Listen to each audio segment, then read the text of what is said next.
ETF index mutual funds నేర్చుకుని stock మార్కెట్లో రాణించాలనుకుంటున్నారా? వెంటనే ఈ నెంబర్కి కాల్ చేయండి. అందరికీ నమస్కారం. నేను Swaroopa Potlapalli. Welcome to Suman TV. Iran, America, Israel మధ్య జరుగుతున్న యుద్ధం తీవ్ర రూపం దాల్చింది.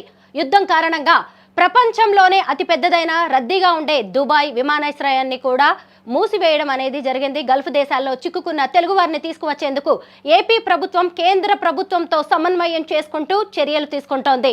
దుబాయ్లో అక్కడికి వెళ్లి చిక్కుకుపోయిన తెలుగు వారైన పాస్టర్ టైటస్ గారు అలాగే మనోహర్ గారు మనతో పాటు లైవ్ కాల్లో రెడీగా ఉన్నారు. వారితో మాట్లాడదాం.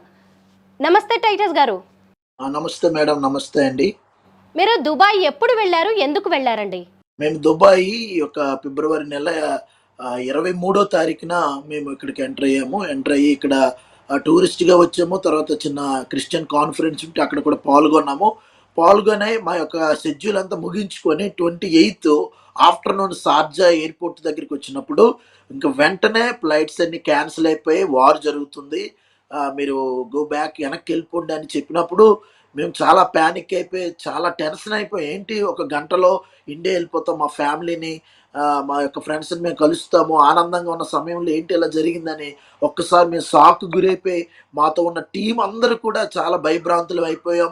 ఇంచుమించు ఎయిర్పోర్ట్లోనే 8 hours గడిపి బిక్కుమంటూ చాలా భయంతో ఉన్నాము. ఎవరూ లేరు, ఎవరు పట్టించుకోలేదు. ఆ టైంలో మాకు తెలిసిన కొంతమంది పాస్టర్స్ని మేము తెలుగు వారిని అప్రోచ్ అయినప్పుడు పాస్టర్ మనోహర్ గారని గ్లోరియస్ మినిస్ట్రీస్, ఆయన చాలా సంవత్సరాల నుంచి ఇక్కడ పరిచయం చేస్తున్నారు. ఆయన అప్రోచ్ అవ్వగానే ఆయన వెంటనే ఒక బ్రదర్ని చిన్న అని ఒక బ్రదర్ని ఆయన మరి వెంటనే పంపించారు. ఆయన వచ్చిన తర్వాత ఆయన రూమ్కి తీసుకొచ్చి మమ్మల్ని ఆయన రూమ్లో ఉంచారు. అయితే ఇక్కడ చాలా ఎప్పటికప్పుడే ఈ మిసైల్స్ ఎక్కడ పడతాయో ఏంటో భయము, ఆందోళన, చాలా చాలా బిక్కున మరి భయపడుతూ మేము ఉన్నాము. ఇటువంటి సమయంలో మమ్మల్ని ఆదరించిన చిన్న ఆ రూమ్లోనే మేము ఉంటున్నాం. మాకు ఎటువంటి ప్రభుత్వం నుంచి కానీ ఎటువంటి సహాయం కానీ ఎటువంటి ఫోన్ కానీ మాకు అందుబాటు లేదు. మేము అర్జెంటుగా ఇండియా వెళ్ళాలి, ఎందుకంటే మా ఫ్యామిలీస్ మా బంధువులు ఇక్కడ ఉన్న సిచ్యువేషన్ చూసి భయపడుతున్నారు మేడం. ఇప్పుడు మీరు దుబాయ్లో ఎక్కడ ఉన్నారండి? అక్కడ పరిస్థితులు ఎలా ఉన్నాయి? మేము దుబాయ్లో షార్జాలో ఉన్నామండి. రింగ్ రోడ్ అని నేషనల్ పార్క్ దగ్గర ఉన్నాం మేము. అయితే ఇక్కడ ఏ సమయానికి ఏం జరుగుతుందో అన్న టెన్షన్తో చాలా భయంతో ఉన్నాము. మరి ఇక్కడ మేము వచ్చిన తర్వాత మొత్తం ఎక్స్పెన్సివ్ కూడా ఖర్చు అయిపోయింది. ఇంకా ఇండియా వెళ్ళిపోతున్నాం కదా, మాకు ఇంకా మనీతో పని లేదు అనుకున్నాం. ప్రతిదీ కూడా ఇదేంటంటే డబ్బుతో పని. ఇక్కడ ఎక్కువ లివింగ్ కాస్ట్ అయినా, ఫుడ్ అయినా, ఒక టిఫిన్ చేయాలంటే 500 ఉండాలి ఇండియా రూపీస్, భోజనం చేయాలంటే ఒక 1000 రూపీస్ ఉండాలి. చాలా కష్టంగా ఉంది, చాలా ఇబ్బందిగా ఉంది. దయచేసి మన ఇండియన్ గవర్నమెంట్, ఆంధ్రప్రదేశ్ ప్రభుత్వం మా యందు దయించి మాకు వెంటనే విమాన సౌకర్యాన్ని కల్పించాలని ఈ సుమన్ టీవీ ద్వారా మేము తెలియజేస్తున్నాం మేడం. ఇటువైపు ఏపీ ప్రభుత్వం కూడా రంగంలోకి దిగిందండి. గల్ఫ్ దేశాల్లో చిక్కుకున్న వాళ్ళని తీసుకొచ్చేందుకు ప్రయత్నాలు చేస్తోంది. మిమ్మల్ని లేదంటే మీరు ఎవరైనా సరే ఏపీ అధికారులని అప్రోచ్ అయ్యారా, కాంటాక్ట్ చేశారా? మేము ఆల్రెడీ ఈ వాట్సాప్లో న్యూస్లో చూసి ప్రభుత్వం పెట్టిన హెల్ప్ లైన్లకి ఫోన్ చేసాం, మెసేజ్ పెట్టాం. వాళ్ళు ఏమన్నారంటే మీ డీటెయిల్స్ పెట్టమన్నారు, కానీ డీటెయిల్స్ పంపించాం కానీ ఎవరు పట్టించుకోలేదండి. అవి ఓన్లీ హెల్ప్ లైన్ అని ఒక పేరుకు మాత్రమే, కానీ దానికి రెస్పాన్స్ ఏమీ లేదండి, స్పందించట్లేదు, పట్టించుకోలేదు. 4-5 సార్లు ట్రై చేసాము, మెసేజ్లు పెట్టాము, ఫోన్లు పెట్టాము, అది చేస్తాం ఇది చేస్తాం, వాళ్ళని పంపిస్తాం వీళ్ళని పంపిస్తాం అంటున్నారు. టీవీలోనే బాగానే చెప్తున్నారు కానీ అందరూ అది క్రియారూపం దాల్చలేదండి. అందుకే మేము చాలా బాధపడుతున్నాం ఆ విషయంలో. పాస్టర్ గారు, మీరు ఒక కామన్ మ్యాన్ మాత్రమే కాదు, మీరు ఒక మత ప్రబోధకుడు, ప్రపంచానికి శాంతిని ప్రబోధిస్తూ ఉంటారు. అలాంటిది ఇప్పుడు మీరు యుద్ధ పరిస్థితుల్లో చిక్కుకున్నారు. ఈ యుద్ధాన్ని చూస్తున్నప్పుడు మీకు ఏమనిపిస్తోంది, మీ అభిప్రాయం ఏంటి? యాక్చువల్ అయితే మేము ఆత్మలో స్పిరిట్లో వాక్యం తెలిసిన వాళ్ళం కాబట్టి మాకు థియలాజికల్గా 22 సంవత్సరాలు నేను పాస్టర్గా పనిచేసే అనుభవం ఉంది. ఓకే, నేనే కాదనట్లేదు. ఆత్మలో ధైర్యంగా ఉన్నాం. మా గురించి ఇండియాలో ప్రపంచవ్యాప్తంగా ప్రార్థన చేస్తున్నారు, మేము ధైర్యంగా ఉన్నాం. కానీ ఇది ఊహించిన పరిణామం, సడన్గా జరిగింది. బైబిల్లో మేము కొన్ని సంఘటనలు మేము ప్రస్తావించినప్పుడు, అవి చదివినప్పుడు ఇలా ఉంటుందా అన్నది, ఆ బైబిల్లో ఉన్న కొన్ని సందర్భాలు ఇప్పుడు మా జీవితంలో ఎదురు చూస్తున్నాం, మేము ఫేస్ చేయగలము. కానీ అక్కడున్న మా ఫ్యామిలీస్, మా సంఘాలు, మా పాస్టర్స్, మా ఫ్రెండ్స్ ఫోన్ చేస్తున్నారు, ఏమవుతుంది, సిచ్యువేషన్ ఏమవుతుంది అంటే. ఇది ఊహించని పరిణామం కాబట్టి కొంత భయం అనేది ఉంది. అయితే దేవుని ద్వారా ప్రభువైన యేసుక్రీస్తు ఇచ్చిన వాక్యము, ఆయన పరిశుద్ధాత్మ సహాయం మాకుంది. ధైర్యంగా ఉన్నాము, కానీ ఇన్ని రోజులు ఉండాలి, ఎవరి దగ్గర ఆధారపడాలి, ఎవరు మమ్మల్ని చూస్తారు?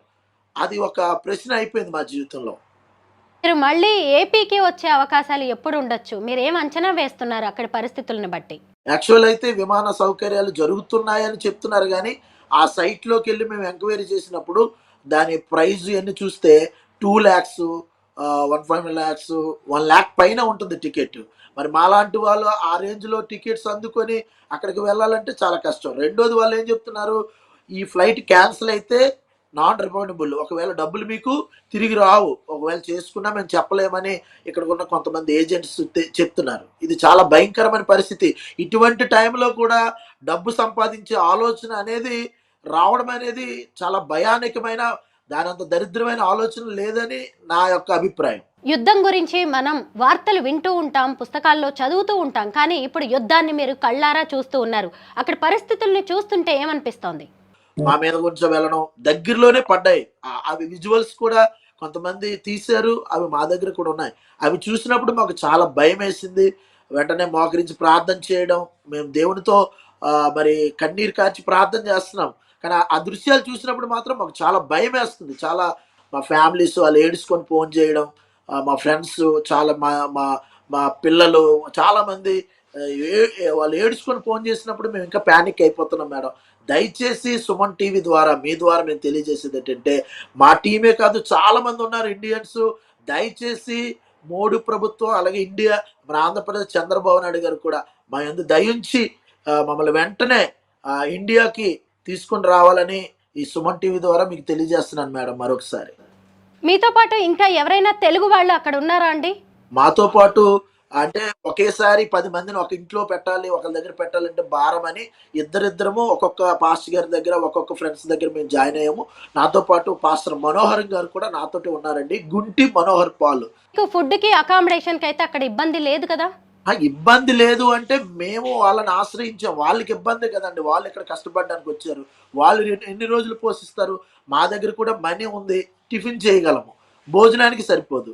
అలాగని ఎవరికి ఫోన్ చేసి అడగలేము. ఎందుకంటే అది బాగోదు కదండీ! ఈ అవకాశాన్ని తీసుకొని డబ్బులు అడిగారంటారు. పరిస్థితి అయితే చాలా దారుణం అండి. అంటే మేము ఎలా చెప్పాలి ఏంటనేది కూడా మాకు అర్థం అవ్వట్లేదు. పరిస్థితి అంటే తిండికి, ఫుడ్‌కి కష్టమే, వాళ్ళు చూస్తున్నారు. కాదనట్లేదు గానీ ఎన్ని రోజులు చూస్తారు? అంటే మీరు ఒక 5 రోజులు దుబాయ్‌లో పని మీద వెళ్లారు క్రిస్టియన్ సంఘాలకి సంబంధించి. కానీ ఇప్పుడు యుద్ధం కారణంగా 10 రోజులు అక్కడ ఉండాల్సిన పరిస్థితులు వచ్చాయి.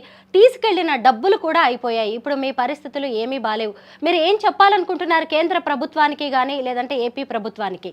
మేము సుమన్ టీవీ ద్వారా మరి ఈ సందర్భంగా నేను తెలియజేయవలసింది ఏమిటంటే, కేంద్ర ప్రభుత్వం, రాష్ట్ర ప్రభుత్వం కూడా మాలాంటి వారు చాలామంది ఈ గల్ఫ్ దేశాల్లో చాలా బాధపడుతున్నారు, వేదనకు గురవుతున్నారు.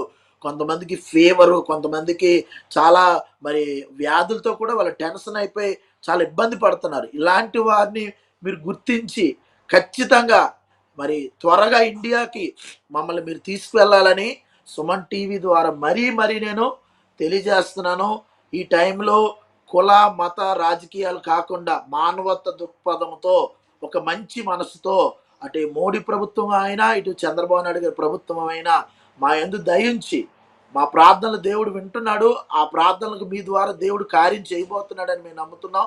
దయచేసి మమ్మల్ని ఇండియాకి రప్పించాలని మా కుటుంబ పక్షాన, మా పక్షాన మిమ్మల్ని కోరుతున్నాం. దయచేసి మా మొర వినాలని, మా ఆక్రందన మీరు విని మమ్మల్ని ఇండియాకి పంపించాలని ప్రభుత్వాలను మేము కోరుతున్నాం మేడం. టైటస్ గారు ధైర్యంగా ఉండండి. కొద్ది రోజుల్లో పరిస్థితులు మళ్ళీ చక్కబడవచ్చు. అలాగే ప్రభుత్వాలు కూడా వాళ్ళ ప్రయత్నాలు వాళ్ళు చేస్తూ ఉన్నారు.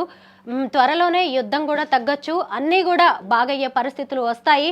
మళ్ళీ మీరు అనకాపల్లికి సంతోషంగా, ఆనందంగా త్వరలోనే తిరిగి వస్తారని మేము ఆకాంక్షిస్తూ ఉన్నాం. ధైర్యంగా ఉండండి. థ్యాంక్ యూ సో మచ్ అండి. త్వరగా రాబోతున్నామని నమ్ముతున్నాం. మీరు ఎన్నో ఇలాంటి కార్యక్రమాలు చేసి ఎంతో మందికి అండగా ఉంది సుమన్ టీవీ. అందుని బట్టి కూడా సుమన్ టీవీకి ధన్యవాదాలు తెలియజేస్తున్నాను. మీకు మేడం చాలా సంతోషం మేడం. Thank you madam.